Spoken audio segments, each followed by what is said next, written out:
Hey Gumbooters! Today we're trying our hand at making some homemade cranberry juice.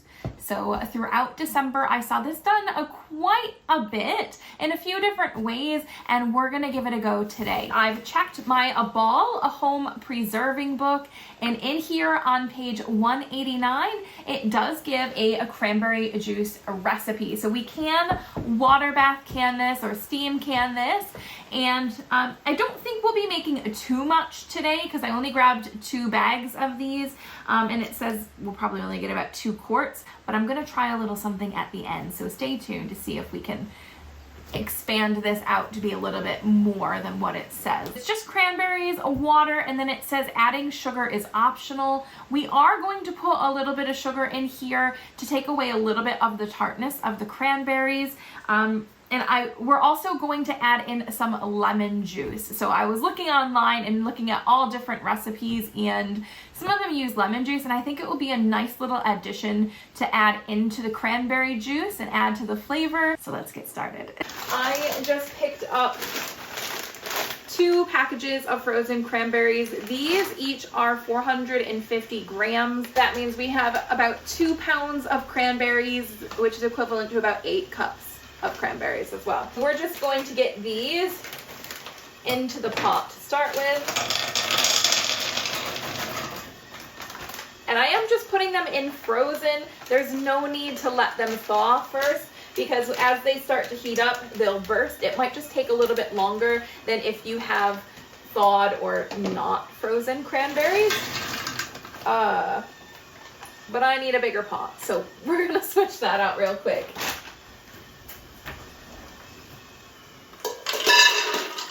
I've also put in 8 cups of water and turned the stovetop on to like a medium high, and we're going to bring this to a boil and let them simmer until the cranberries start to burst and release all their juices into that water. It's been about 10 minutes since we've turned the cranberries and water on, and you may be able to see that the water is actually turning a slight pink color now. I'm not sure if you guys can see it, but I can. And as they burst open more, I think only a few of them have burst so far, this will turn into a much darker juice here.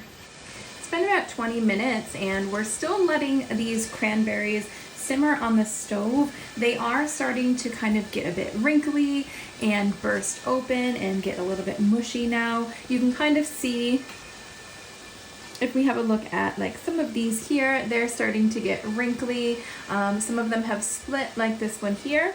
And you can even hear them kind of making little popping noises as they burst open, but we want to keep letting them go until they're all kind of burst open and a bit mushy.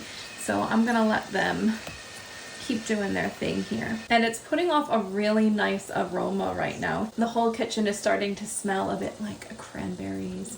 Yum. All right, so we've gotten to a point where the water is thickening up because all of these cranberries have gotten a bit mushy. They've all burst open. So what I'm going to do is we're going to take these off of the heat and we're going to strain this. If you have cheesecloth, you can definitely use cheesecloth. This will help you strain it a little bit easier, a little bit better, give the cranberries a squeeze when you're doing this straining. I don't have any cheesecloth, so I'm just putting it through the regular strainer here. We've just finished straining this big bowl of juice, and we're left with all the insides of the cranberries. We're gonna set this to the side for the minute, and we're gonna deal with this after. But right now, I'm gonna put the juice back into the pot, but when I do this, I'm going to strain it again, just because I feel like it was a little bit clumpy coming out of the bottom of the strainer. That's why if you do have cheesecloth, it would probably be a little bit better, but we're gonna strain it again through here. Is it going?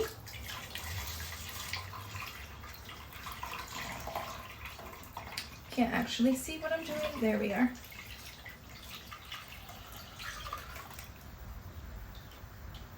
Yeah, it looks like like a few seeds had snuck by in there.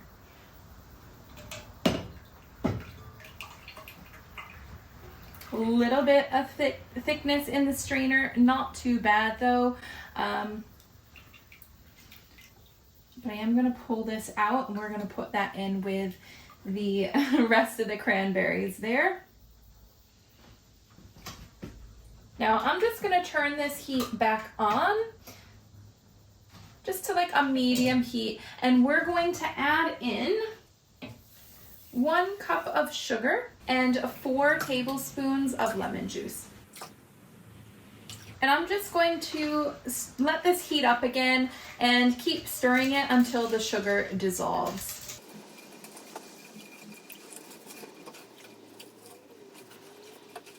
Okay, easy peasy. Now we're gonna get our juice and we're gonna fill up these jars. And when we do this, we're gonna leave a 1/4 of an inch of headspace.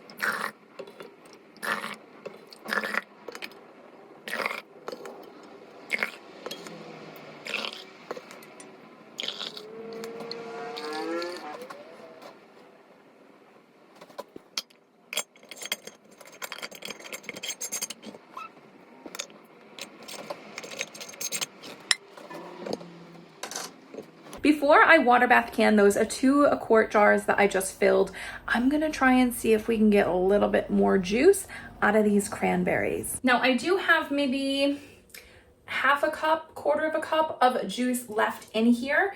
I'm going to put that back on the stove.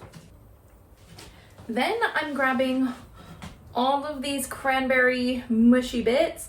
We're gonna put that back into the pot. And because we're just working on the seconds of these cranberries, I'm not gonna do a full 8 cups more of water. I'm just gonna do like half a batch and see if we can get a nice cranberry juice with 4 more cups of water.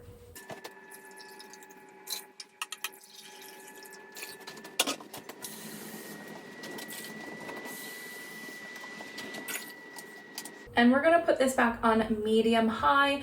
We're gonna let it all kind of mix in and gel together again. And we're gonna do the same process all over again, but this time we're just doing half the batch that we did in the previous round. So we are doing our leftover cranberries with 4 cups of water, 1/2 cup of sugar, and 2 tablespoons of lemon. And we're gonna see how this turns out. I mean, what's the worst that could happen? We just don't end up with more cranberry juice.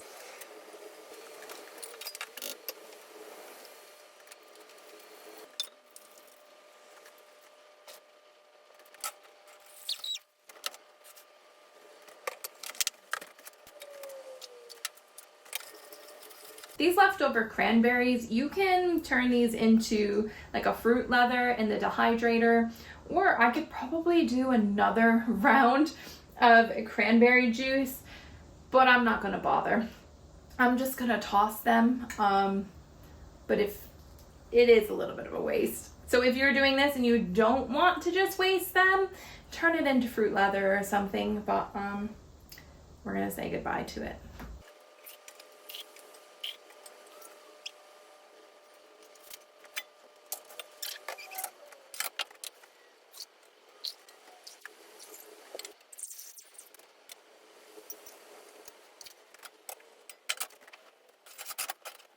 So I ended up getting 3 quart jars and 1 pint jar out of those 2 rounds. So I think that's pretty good. The second round, I'll show you at the end, but the second round didn't really look much lighter than the first round. In the pint jar, I had about a little over 3/4 of a jar, and I just filled the rest up with water. So that one is a little bit lighter than the rest, but I probably could have definitely done a 3rd round of those cranberries, but that's all right. Or at least a second round of a double batch. But that doesn't matter. I have put them into the steam canner now. I'm just waiting for that to come up to a boil. And for both pint jars and quart jars, we have to just water bath can that for 15 minutes and then it will be all done. There are multiple ways that you can do this cranberry juice. I decided on this one where you're just making it up front because I thought it would be easier. It's more work to put in right now, but the other way that I was seeing it over the holidays was just putting in sugar, water, and your full cranberries right into the jar and just water bath canning them without cooking them first. And I just thought, if I'm gonna put in the effort, I wanna put in all of the effort right now while I feel like doing it and not have to worry about dealing with those cranberries at the end when I go to open each and every jar. So I decided on cooking it up this way first, and I'm happy with it because then you can also see what the strength is like, if you want to add more sugar, how it all is. So I'm happy with doing it this way. If I were to make cranberry juice again, I would do the same thing. But yeah, I'm not sure if I will do it again. I could probably just go and buy it at the store, but it was fun to try. So we'll just wait for these to steam can, and then I'll show you what they look like at the end. Okay guys, so this is our final product. This is the first round of cranberry juice that we did. The second round, which you might be able to see is ever so slightly lighter than the first. And then this pint jar here is the one that was filled up just a little bit with plain water at the end just to make a full jar. And you can see that this one is a bit lighter, but overall they all turned out pretty dark. But I'm happy with all of them. So if you want to give this recipe a go, try it out. It should be healthier than your options at the grocery store. If you're not concerned with that, then you probably don't need to try it unless it's just for fun like I did. But that is it for today's video, guys. I will catch you in the next one, but in the meantime, check out some of these other videos until I see you again.